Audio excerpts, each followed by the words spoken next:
kembali dalam renungan harian HKBP Jambi. Hari ini kita akan disapa oleh firman Tuhan sebelum kita melakukan berbagai aktivitas kita pada satu hari ini. Karena itu, marilah kita terlebih dahulu bersatu di dalam doa. Bapa kami yang di surga, terima kasih untuk hari yang baru yang Tuhan sudah berikan kepada kami pada saat ini. Kami percaya Engkau Allah yang begitu baik, yang tidak pernah berhenti untuk mengasihi kami, memperhatikan kehidupan kami, memberikan kekuatan baru kepada kami setiap hari. Karena itu Tuhan, sebelum kami melakukan aktivitas kami sepanjang satu hari ini, kami mau terlebih dahulu disapa oleh firman Tuhan, agar firman Tuhan menjadi petunjuk dalam setiap perjalanan hidup kami. Dan firman itu memotivasi kami Tuhan untuk melakukan berbagai-bagai kebaikan di tengah-tengah kehidupan kami. Karena itu Bapa di surga, berfirmanlah Engkau bagi kami semua. Di dalam nama Tuhan Yesus Kristus, kami berdoa dan mengucap syukur. Amin. Saya bacakan ayat renungan untuk kita dalam satu hari ini. Diambil dari Rom pasal 7 ayat 6, demikianlah bunyinya. Tetapi sekarang kita telah dibebaskan dari hukum Taurat, sebab kita telah mati bagi Dia yang mengurung kita, sehingga kita sekarang melayani dalam keadaan baru menurut Roh, dan bukan dalam keadaan lama menurut huruf hukum Taurat. Saudara yang dikasihi oleh Tuhan, pernahkah kita masuk ke satu ruangan atau ke satu tempat yang ruangan itu diwarnai dengan berbagai-bagai peraturan dan larangan? Bukankah kita merasa tidak nyaman dan kita merasa tertekan oleh karena larangan-larangan yang ada di tempat itu? Saudara, demikianlah yang dialami oleh orang Israel di dalam perjanjian lama. Tuhan memberikan mereka 10 hukum Taurat melalui Nabi Musa di Gunung Sinai. Tetapi oleh orang Israel, ke-10 hukum Taurat itu dikembangkan, saudara, menjadi 613 perintah yang terdiri dari 2 bagian besar.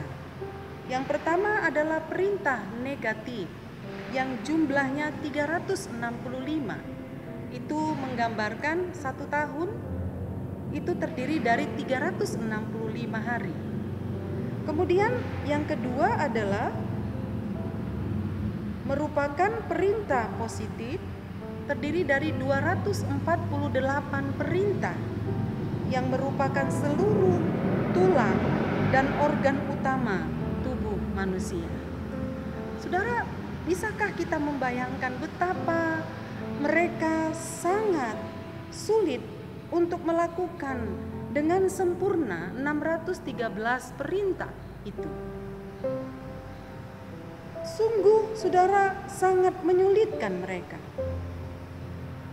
Walau kita tahu bahwa tujuan setiap perintah itu adalah untuk menjaga manusia supaya hidup suci, supaya mereka berkenan pada Tuhan, dan tujuan utamanya adalah supaya mereka masuk ke dalam kerajaan surga. Karena itu menjadi tolak ukur bagi mereka hidup di dalam kesalehan atau kesucian adalah ketika mereka sanggup melakukan 613 hukum Taurat itu. Tetapi apa yang terjadi di dalam perjanjian lama? Bahwa hukum Taurat yang baik itu punya keterbatasan. Taurat memang menjelaskan apa yang benar dan yang tidak benar. Namun Taurat tidak berkuasa membenarkan atau menyucikan orang-orang pada zaman itu. Padahal bagi manusia berdosa, saudara, apa yang dilarang justru menarik minat untuk dicoba. Pada mulanya hukum Taurat dimaksudkan untuk memberi hidup. Namun di bawah kuasa hukum Taurat, dosa dapat dibangkitkan dan berujung kepada maut. Saudara, bayangkan dalam hukum orang Israel dikatakan mata ganti mata, gigi ganti gigi. Bila ada seorang anak yang mendurhakai ibunya, hukumannya adalah mereka harus dilempari dengan batu sampai mati.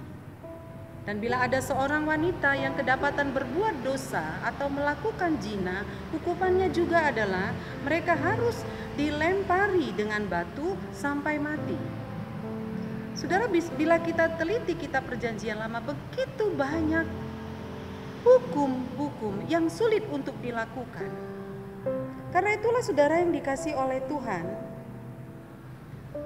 firman Tuhan berkata untuk kita pada hari ini, Tuhan Yesus datang untuk menebus kita. Dia memberikan kasih-Nya untuk kita. Dia rela untuk disalibkan, menggantikan kita yang seharusnya kita kena hukum karena kita tidak mampu melakukan hukum Taurat dengan sempurna, tetapi Dia datang untuk menebus kita. Saudara, Dia membebaskan kita dan memberikan hidup yang baru kepada kita, supaya kita tidak hidup lagi di bawah hukum Taurat, tetapi kita hidup di bawah kasih karunia. Tetapi dengan catatan, bukan berarti kita menyepelekan 10 hukum Taurat itu. Tetapi saudara, hukum Taurat itu adalah menjadi petunjuk bagi kita. Kita tetap harus melakukan ke-10 hukum Taurat. Tetapi kita menganggap hukum Taurat itu adalah sebagai jawaban atas kasih karunia yang Tuhan sudah berikan kepada kita. Saudara yang dikasih oleh Tuhan, ketika Yesus menebus kita, maka yang terjadi adalah kita dibenarkan oleh Dia. Saudara tahu apa arti dibenarkan? Bayangkan seorang anak ketika mengikuti ujian di sekolah, dia menjawab ujian itu dengan salah, tetapi oleh guru jawabannya itu dibenarkan. Ini namanya saudara kasih karunia seorang guru kepada murid. Demikianlah yang dilakukan Tuhan Yesus kepada kita. Kita dibenarkan. Kita dianggap sebagai anaknya. Dan sesuatu yang tidak layak kita terima, tetapi diberikan Tuhan kepada kita. Kita dibenarkan oleh Dia. Itu terjadi di kayu salib. Setelah kita dibenarkan, maka yang terjadi adalah kita didamaikan.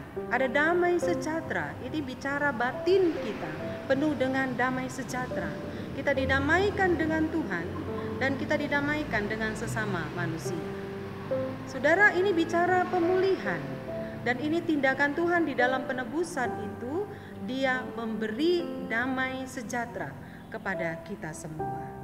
Dan kemudian yang ketiga, kita akan diselamatkan oleh-Nya. Karena itu saudara-saudara yang dikasih oleh Tuhan, firman Tuhan hari ini menyapa kita, mengingatkan kita kembali bahwasanya kita telah dipindahkan dari fase lama kepada fase baru. Fase lama itu adalah manusia hidup di bawah hukum Taurat. Tetapi sekarang kita masuk kepada fase baru, yaitu kita masuk di bawah hukum kasih karunia. Karena itu saudara, mari kita nikmati kasih karunia yang Tuhan berikan kepada kita. Kasih karunia itu bagaikan obat yang ada di apotik. Saudara, ketika kita sakit, kalau kita tidak membeli obat yang ada di apotik itu, saudara, kita tidak akan bisa menikmati obat itu dan tidak bisa kita sembuh dari sakit kita. Tetapi kalau kita sakit, mari kita beli obat di apotik. Kira-kira demikian saudara, keselamatan itu, keselamatan sudah tersedia. Yaitu mari kita jemput keselamatan itu. Keselamatan itu sudah diberikan Tuhan kepada kita. Karena itu mari kita terima keselamatan itu, kita ambil keselamatan itu, kemudian kita nikmati keselamatan itu, maka terjadilah pemulihan di dalam kehidupan kita. Karena itu saudaraku yang dikasih oleh Tuhan, mari kita terima Dia sebagai Tuhan dan Juru Selamat kita. Kita layani Dia bukan karena kita di bawah kungkungan hukum Taurat, tetapi kita melayani Tuhan karena kita sudah menerima kasih karunia daripadanya. Karena itu saudaraku yang dikasih oleh Tuhan, marilah kita hidup di dalam kasih karunia Tuhan. Kita hidup di dalam kasih-Nya yang begitu besar. Maka itulah yang memotivasi kita untuk dapat bergerak maju di dalam pelayanan kita. Amin, kita berdoa. Bapa di surga, terima kasih atas karunia-Mu. Kami sangat bersyukur memiliki Allah seperti Engkau. Terpujilah nama-Mu atas pengorbananmu menebus kami, membenarkan kami semua, dan memberikan damai sejahtera bagi kami. Karena itu damai mula yang akan memberangkatkan kami untuk melakukan aktivitas kami sepanjang satu hari ini. Terpujilah Engkau Bapa di surga, dalam nama Tuhan Yesus Kristus kami berdoa dan mengucap syukur. Amin. Shalom, Tuhan memberkati kita. Selamat kita melakukan aktivitas kita sepanjang satu hari ini.